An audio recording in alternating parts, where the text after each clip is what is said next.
So one of the things I want you to do is a quarterly business review. How many of you are making a habit of, whether it's a quarterly technology review, business, whatever, sitting down with the client? Okay, good. This has been a real key sales driver for a lot of our members, so it's important that you do it. Just a couple things. Prepare in advance by brainstorming a couple of ways that you can offer your clients better, more solutions. And by the way, that's one of the things that you should be doing from a business perspective, is always asking yourselves, what additional services and products can we add on or launch this year to further monetize our client base? Again, if you're just thinking very linear, like we sell managed services and we just need to get more new customers, that's an okay plan when you're first ramping up. In fact, it might be preferred that way, because if you're small, it's better to sell one thing and kind of get that top going and get things rolling before you start adding on a bunch of things. But at some point, if you want to grow, you're going to have to start adding on additional services. So it's important that you do that.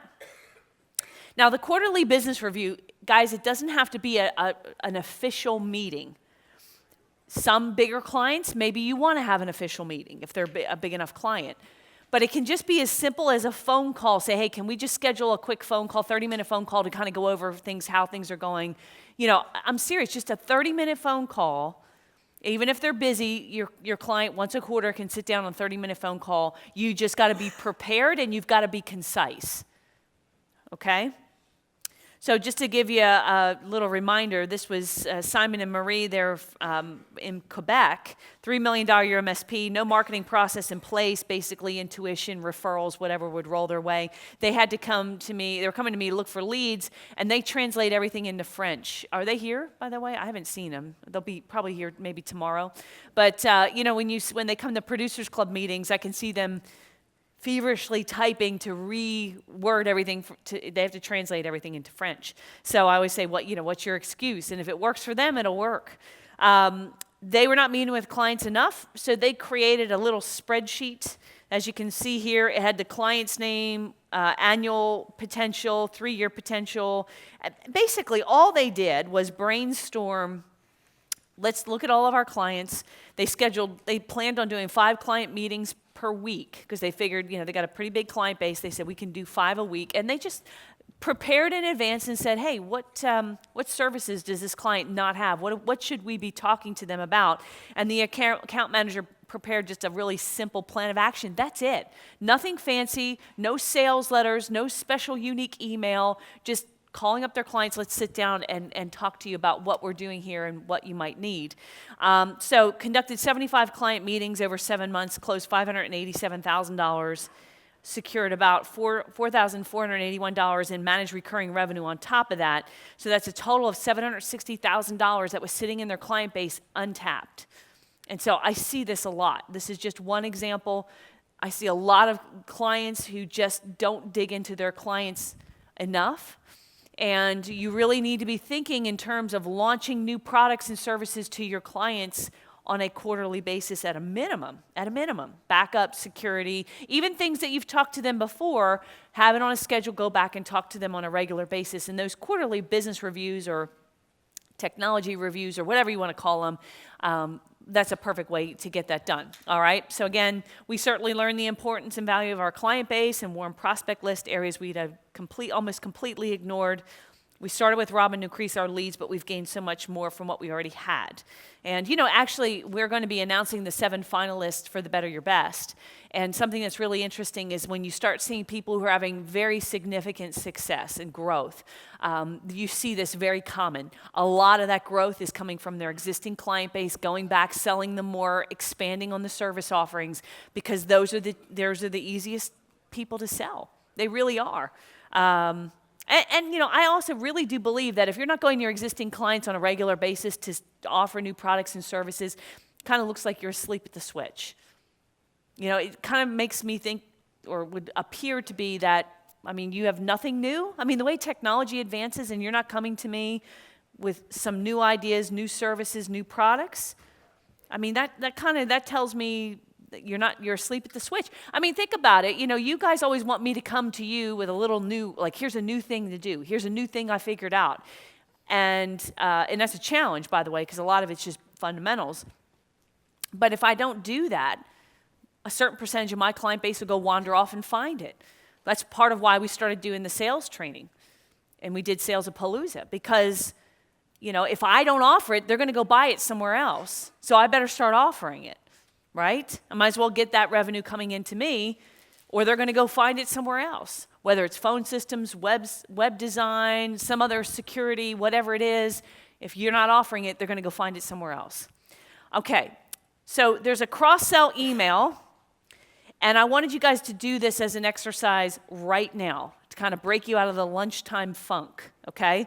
So this is an email. If you, Jeff, do we have this up there? We probably, because you put it as a PDF. You don't have this email. It's kind of easy to, you probably in your PDF, you can probably copy it. I think in PDFs you can do that. But I would like you to send out this email or the decision maker email right now. My challenge is to get this to 10 clients. So wake up, guys. See, you didn't think you were going to be doing any work. I'm going to have you do some work. So this is a cross-sell email. Subject line says, I need a quick call with you. Hey, Bob, whatever. Can I get 10 minutes on your calendar next week? I was reviewing your account and noticed you still haven't taken advantage of our Office 365 solution, our BDR solution, our security suite. And then the next paragraph is going to change a bit based on what you're obviously proposing. All the other clients we've moved have raved about cost savings, the fact they feel they can sleep better at night, the speed of setting up, whatever the benefits are of the thing that you're going to sell. I really think you ought to take a fresh look at this. Can I get on your calendar next week to discuss? I have date and time open if either of those spots work for you. So that's like a generic cross-sell client opportunity email, okay? And I want you to send either that to 10 clients or the decision maker email. So if you go out to the dashboard and you search on decision, this template will come up. Subject line is important, please respond one way or the other. Hey, whatever it is, Bob. This email really, by the way, is about data backup, but it could very easily be switched to security if you feel like your clients need a better security solution. I mean, how many of you right now have a client, let me see you show, and raise your hand, please participate, unless it's not true, okay? Don't be passive. Please raise your hand if you think right now in your client base there are clients that could use an upgraded backup or secure, like maybe a unified threat. Right now, do you have clients, even if it's one, raise your hand, okay? All right, so you have opportunity. I want you to pick one of these. We're going to set 15 minutes. Austin, I need a 15-minute clock in a minute, okay? The cross-sell in a minute. The cross-sell email, I know you're super busy, but I need you to take 2 minutes to read this email because it has to do with your data backup or our ability to quickly, fully recover your data. Let me explain. And has there been any recent natural disasters? Maybe just the snow, right? I mean, you could easily say the recent snowstorms have prompted me to take a closer look at backup systems we have in place for all of our clients. Or it could be, you could just replace that and say, I recently went to an industry conference and they were discussing backup, which we are, right? Which prompted me to take a closer look at the solution we've sold you. Does that make sense? So everyone's got something. Essentially, I asked myself, if you called to tell me your server was gone, destroyed, or damaged beyond repair, how fast could I get you back up and running? Quite honestly, I don't like the answer, so I'd like to propose a brief meeting to look at this and go over the following. And basically, I'm not going to read the whole email. The email is discussing, hey, I want to sit down and do a disaster recovery plan with you. And if you guys want to write business, sit down with your clients and go through the how-to scenario planning, like what would happen if, what data is critical, where is it.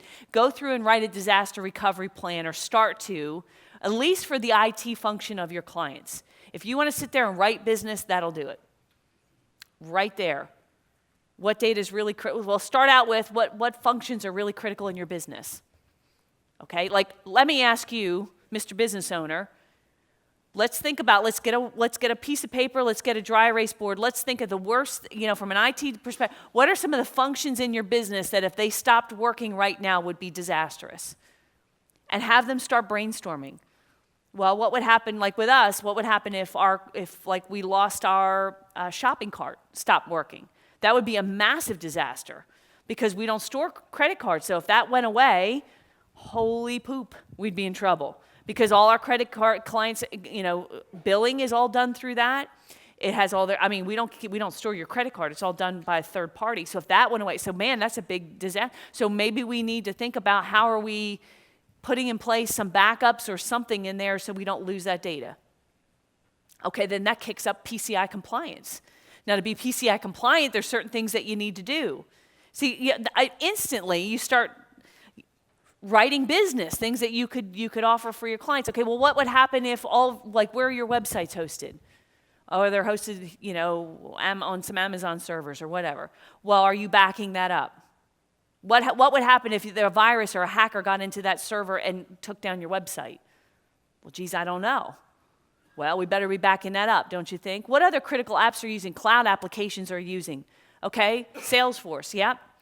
So what would happen if Salesforce had a glitch and it erased all your data?